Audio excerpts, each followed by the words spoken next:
Hey everyone, welcome back to my Neobrand MOCS preliminary review video. This is round 5. We're 4-0 right now. We're feeling good. And we're playing against Mountain Master 13. What do we have here? We have the Allosaurus Rider, we have the green cards, and we have the evolution, and we even have the Simian Spirit Guide to accelerate at turn 2 into a turn 2 Griselbrand. So I believe this hand is a keep. We could definitely miss on some lands or once upon a time on like die a horrible death, but otherwise I think that this is a pretty good hand. Uh-oh. Let's shadows again. We beat it once already in round 1, so this will be quite unfortunate though, because it's still a very bad matchup. Okay. The Fun Police. I think we're definitely taking the Allosaurus Rider here. Now our hand looks infinitely worse. Alright. I think we're going to we're going to try to dig for a land because I think we eventually will need to anyways. Well, let's see what we hit here. Hoping to hit a land or Allosaurus Rider. Okay, let's run it back. I think our end goal is to Glaring Wish into a Neoform so we don't have to draw 3 lands. We can only draw 2. It's not great. Oh, I think we're getting a Neoform here. So, Eladamri's Call, sure. I think it's the same thing, right? Because this line needs to draw 2 lands. Getting the Neoform requires to draw Allosaurus Rider and a land. I guess there's more lands in the deck than the Allosaurus Rider effect, so I think this is better.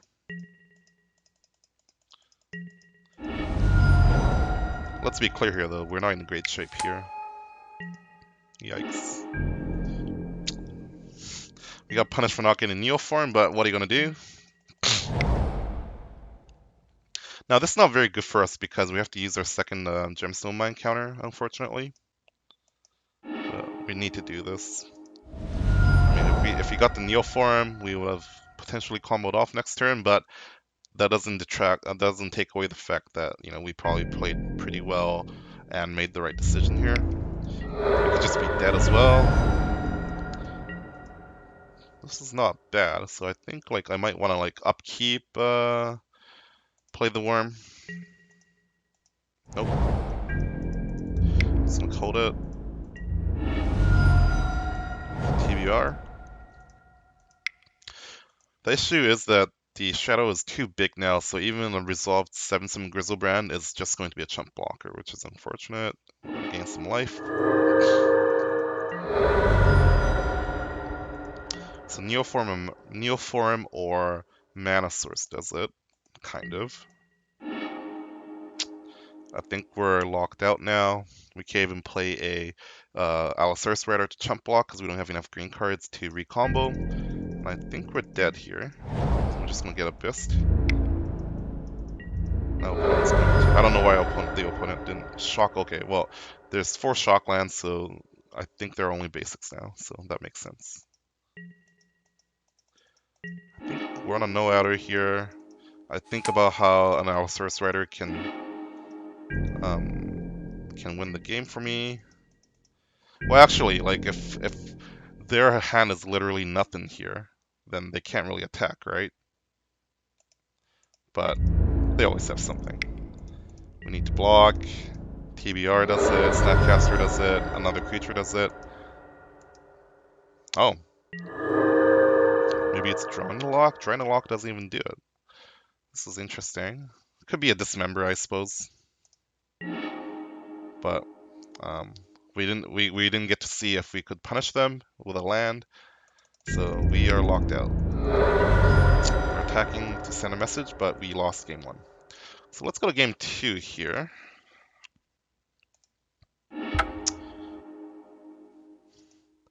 As I said in the round 1 video here, I think the play draw greatly affects the sideboarding options here. On the play, I'd rather have more Veil Summer so we can hold up a Veil Summer for their turn 1 discard. We want less Leyline Sanctity, which does nothing outside from being in the opening hand, and we want some Pact Negations because obviously because of the disdainful strokes and stubborn denials. I took out one veil, which is interesting.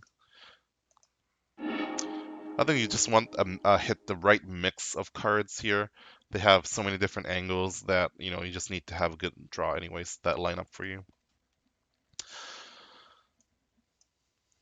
I think this is a pretty deceptively bad hand here. So in a vacuum, we have the Allosaurus Rider, the 2 green cards, and a Neoform for turn 2 Grizzlebrand. However, if we consider the context here, they own Grixis Shadows, they have a lot of turn 1 interaction.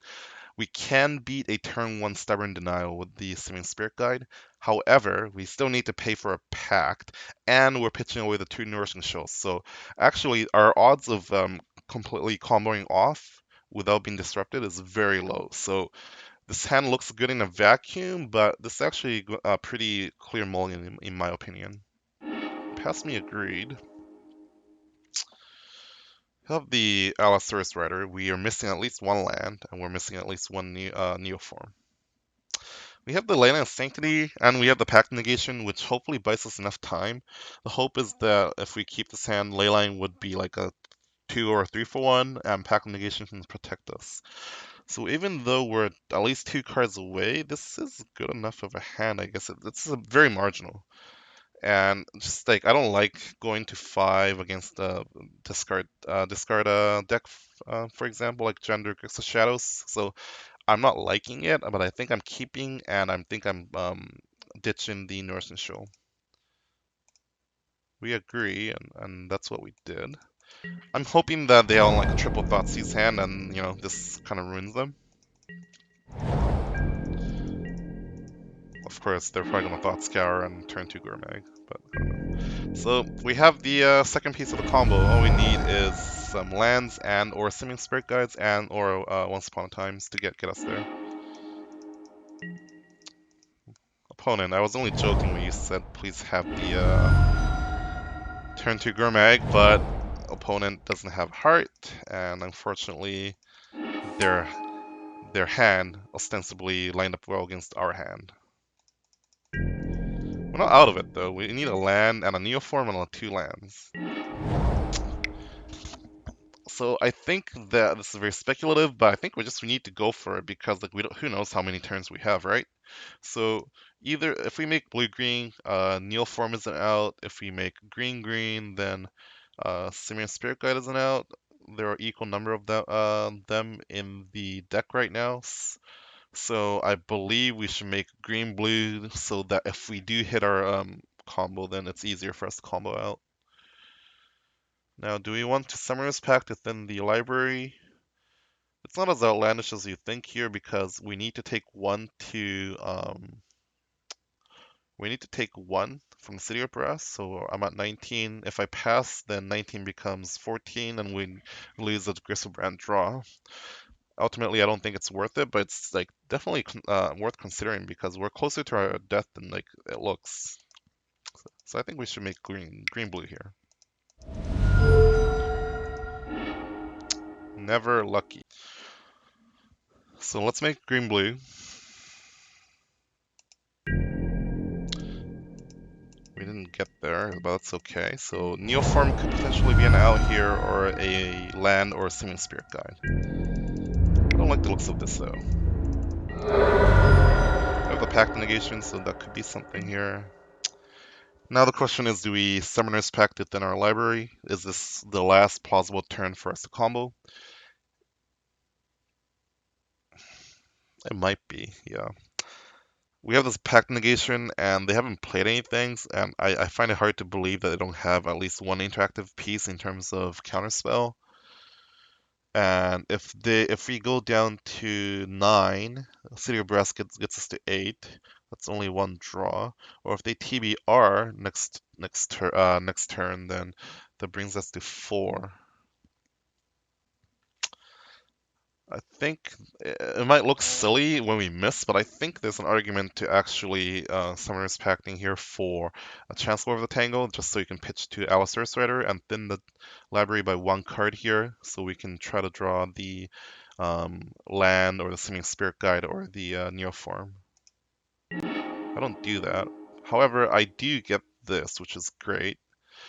So let's assume that they don't have anything, or they only have one piece of interaction. We have 5 available mana because we'll have the land drop and the 4 Spirit Guides. The question is, do we pitch the Life Goes On or the Summoner's Pact? I think the answer is Summoner's Pact, because Life Goes On, all we need is one land to keep going, whereas Summoner's Pact is conditional on having the Nourishing Shoal. So I think I like to play the Rider, ditch the Evolution and the Summoner's Pact and Neoform, and hope they don't have 2 permission pieces. We need to draw very well and get lucky to win from this spot. We have something. Okay, well, we have the 1 answer in. Do they have a second? Yeah, this is why this matchup is so tough. Leyline did nothing here, unfortunately. They probably weren't on a discard hand, or maybe not, but they have the turn 2 Gurmag and 2 Stubborn Denials, and that's very hard for us to beat. So we lose this game. We're now 4-1, unfortunately, but we still got 3 more rounds for me to go 2-1 or better to qualify for the MOCS playoffs. So there's still a lot of play in this MOCS preliminary review.